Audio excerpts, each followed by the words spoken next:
Ninth class की chemistry है। आज हम लोग इसका जो चैप्टर नंबर 8 है उसके जो इम्पोर्टेंट क्वेश्चंस हैं, उसकी जो समरी है, उस चैप्टर की जो असेसमेंट है वो हम लोग देखेंगे।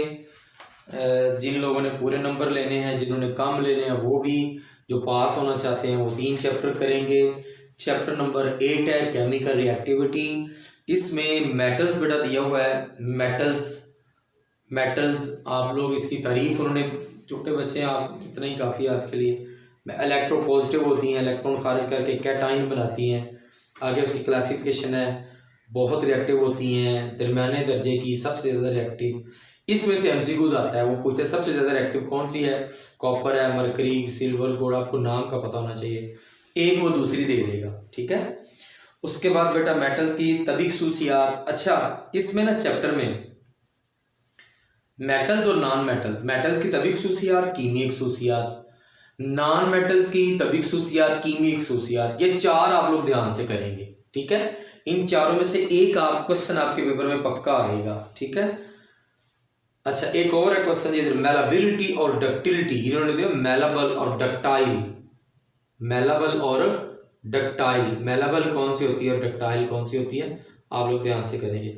ये बॉक्स बेटा दिया हुआ है, सबसे ज़्यादा कसरत से पाई जाने वाली मेटल एल्यूमिनियम है। ये देखिए मैं आपको दिखा रहा हूँ, ये बॉक्स आप लोग ध्यान से करेंगे। ये एमसीक्यूज आपके इस बॉक्स में से आता है। इलेक्ट्रो पॉजिटिव खसीयत, ये बेटा ना इलेक्ट्रो पॉजिटिविटी और आयोनाइजेशन एनर्जी, ये आपसे पूछता है वो। ये नीचे ना उन्होंने डायग्राम में दिया हुआ है। ये असल में मैं आपको एक बात बताऊँ इस चैप्टर के बारे में। आप लोग पहले इसकी एक्सरसाइज जो है ना वो उसके क्वेश्चन देखिए। एक्सरसाइज के क्वेश्चन आप लोग समझें। एक 3 सवाल है, जवाब उसका एक ही है, ठीक है। तो यहाँ पे उन्होंने इलेक्ट्रो पॉजिटिव आयोनाइजेशन एनर्जी का क्या रुझान है, पीछे उन्होंने क्वेश्चन देखे। जरा मैग्नीशियम एटम है, सोडियम है, इसका एटॉमिक साइज 160 पिकोमीटर है इसका मैग्नीशियम का, और इसका है सोडियम का 186 पिकोमीटर है, पीएम पिकोमीटर है। उसका बड़ा क्यों है, उसका छोटा, उसके आयोनाइजेशन एनर्जी देखें जरा, एक की कम है और एक की बहुत ज़्यादा है। तो ये आप लोग ध्यान से तैयार करेंगे, ठीक है। मैग्नीशियम की पहली आयोनाइजेशन एनर्जी। उसके बाद आप लोग तैयार करेंगे कीमियाई खवास और रिएक्टिविटीज़ का मुवाजना, अल्कली मेटल्स और अल्कलाइन अर्थ मेटल्स। ये आप लोग एंड पे करें। बाकी जो मैंने आपको 4 बातें बताई हैं ना, बल्कि इस पेज को एंड पे करें। सोडियम के इस्तेमाल मैग्नीशियम के, ये बिल्कुल आसान है, ठीक है। ये बहुत ज़्यादा पूछता है वो, सिल्वर के या गोल्ड के। और प्लाटीनियम के ना यहाँ पे इन्होंने एलसीडी दिया हुआ है, लिक्विड क्रिस्टल डिस्प्ले। ये आप लोग ध्यान से तैयार करना, ठीक है। इनके इस्तेमाल वो पूछता है। और ये बॉक्स दिया हुआ पेज नंबर 167 पे, ये देखिए ज़रा। ये बॉक्स आप लोग ध्यान से तैयार करेंगे, इसको याद करना है आपने। और 24 कैरात दिया हुआ गोल्ड खालस होता है, ये पूछता है वो आपसे। नॉन मेटल्स आ गया, वही बात आ गई। फिर मैंने आपको बताया है नॉन मेटल्स की तभी खसूसियात, नॉन मेटल्स की कीमियाई खसूसियात, ठीक है। ये आप लोग हेलोजेंस की रिएक्टिविटी का मुवाजना। आपको पता है हेलोजन कौन कौन सी है, फ्लोरीन, क्लोरीन, बोरोमीन और आयोडीन, ठीक है। हेलोजेंस के ये बेटा अगर वो पूछेगा ना लॉन्ग, तो इधर से वो पूछ लेता है। केमिकल रिऑक्सीडाइजिंग खसूसियत, हाइड्रोजन के साथ केमिकल। आप लोग वो सारे के सारे नहीं करें। अगर आप कर सकते हैं, आप में इतनी कैपेसिटी है तो वो आप कर लें, अगर आपने पूरे पूरे नंबर लेने हैं। लेकिन अगर आप लोग 2 रिएक्शन कर लें, 3 भी कर लें, जो है ना गुजारा हो जाता है। ये चैप्टर लूज ही होता है अक्सर बच्चों को, क्योंकि एंड वाला चैप्टर है ये। पानी के साथ रिएक्शन, अगर वो उसने एमसीक्यूज में आपको फंसाना हुआ तो वो कोई रिएक्शन दे देगा, वो कहेगा इसको पूरा करें, वो आपको नहीं आएगा।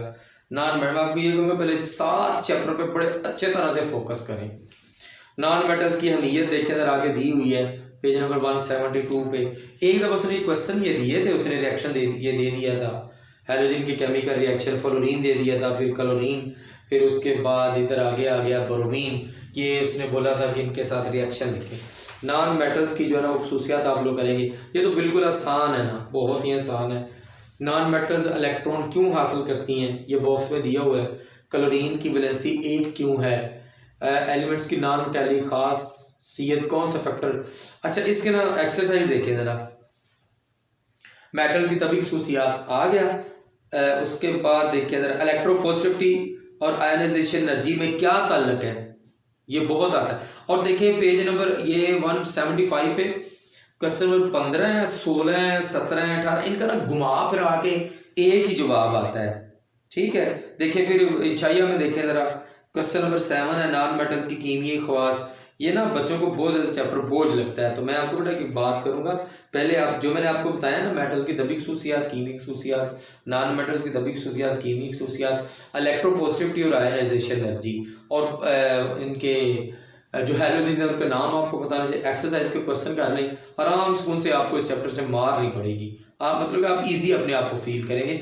अगली बात, जो बच्चे पास होना चाहते हैं या जिनको पता नहीं चलता हमने क्या करना है, तो बेटा एंड पे ना ये ग्लोसरी दी होती है हर किताब पे।